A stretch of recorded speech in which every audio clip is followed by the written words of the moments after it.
আরে দেখো দেখো, এক গাদা মাঠের থেকে শাক তুলে নিয়ে এসেছি, আর সেগুলোই বাড়িতে এসে বাছাবাছি করছি। কারণ মাঠে বসে বেছে তোলার মতন টাইম আমার নেই, একবারে তুলে নিয়ে আসা হয়েছে। সরি, আমি কিন্তু তুলিনি, এগুলো আমার মা আমাকে তুলে দিয়েছে। আমি বাড়ি এসে বাচ্ছি, আমি আর আমার বর একসাথে দেখো বাচ্ছি। প্রচুর শাক ছিল এখানে, না এক ধরনের শাক না, কিন্তু কলমি ছিল, তারপরে তোমার মালঞ্চ ছিল, তো অনেক ধরনের ছিল, সব নাম আমি জানি না।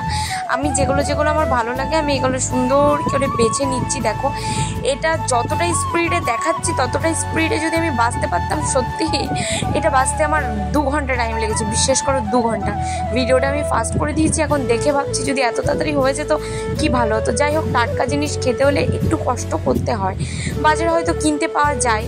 আর শাকটা না আমি খুব ভালো খাই, বিশ্বাস করো, মানে আমার খুবই ভালো লাগে। তাই এখন এই টাইমটাতে মাঠ ফাঁকা থাকে, এই টাইমটাতে মাঠে অনেক শাক হয়, আর এই টাইমটাই মাঠের থেকে শাক আনা যায়। তো এই টাইমটাই মোটামুটি মাঠের শাক আমরা পাই। অন্য টাইমে ধান তারপরে সর্ষে কিছু না কিছু চাষ হয়, তো তখন মাঠে গিয়ে শাক তোলা যায় না। এখন যেহেতু ধান কাটা হয়ে গেছে, তো এখন বৃষ্টিও হচ্ছে, তো এখন মোটামুটি শাকগুলো পাওয়া যায়। দেখো আমার বর সুন্দর করে কুচিয়ে দিচ্ছে, কারণ এইভাবে কোচাতে আমি কোনোদিনও পারি না, কোনোদিনও না। তো শাক কোচাতে আমার বরই আমাকে হেল্প করে, আমি বেছে কুটে দিলাম। দেখো বেসিংয়ে যেগুলো আছে না ওগুলো আর নেবো না, আমার যতটুকু প্রয়োজন আমি ততটুকু নিয়ে নিয়েছি, আর আমার লাগবে না।